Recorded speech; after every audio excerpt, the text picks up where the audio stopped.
Hi மக்களே.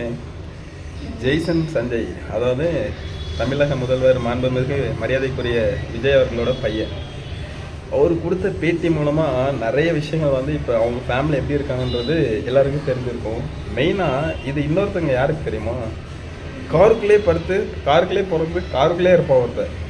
காருக்குள்ளே உட்காந்து அவருக்கு ஃபுல்லாக காருக்குள்ளே தான் பிறந்திருப்பார் போல். அவர் வீடியோ போட்டது எல்லாமே கார் உள்ளே தான் இருக்கும். சரியா? அப்படியே ஒரு கண்ணாடி ஒன்று போட்டு சும்மா அப்படியே ஹீரோ மாதிரி போடுவார்.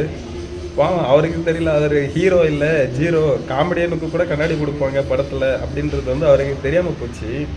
இப்போ கூட ஒரு சர்ச்சையில் மாட்டி கோர்ட்டுக்கெல்லாம் போயிட்டு கால் இதாக இருக்குது, உடம்பு சரியில்லை, உள்ள வரைக்கும் அலோவ் பண்ணுங்கன்னுலாம் கேட்டுட்டு இருந்தார் அவருக்காக.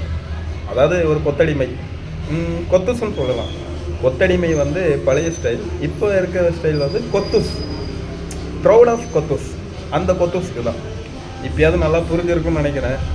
அடுத்த வாட்டி ஒருத்தங்களை பற்றி விமர்சனம் பண்ணும்போதோ இல்லை ஒருத்தங்களை பற்றி பேசும்போதோ உண்மைத்தன்மை என்ன, எல்லா விஷயத்தையும் தெரிஞ்சு அறிஞ்சு ஆராய்ஞ்சு அதுக்கப்புறமா வீடியோ போடுங்க. சரியா? இல்லாட்டி முட்டு கொடுக்குறன்ற பேரில் நீங்கள் முட்டு கொடுத்துட்டே இருப்பீங்க, ஆனால் உங்கள் ஆளுங்கள்லாம் ஓடி போயிடுவாங்க. இப்போ அப்படி தான் நடந்துகிட்ருக்கு. கிட்டத்தட்ட அடுத்த வாட்டி முட்டு கொடுக்கும்போது ஏன் முட்டு கொடுக்குறோம், எதுக்காக முட்டு கொடுக்குறோம், இந்த முட்டு கொடுத்தா நம்ம பாடி தாங்குமா அப்படின்றதெல்லாம் பார்த்து தெரிஞ்சு அறிஞ்சு புரிஞ்சு அதுக்கப்புறமா முட்டு கொடுங்க கொத்துஸ்.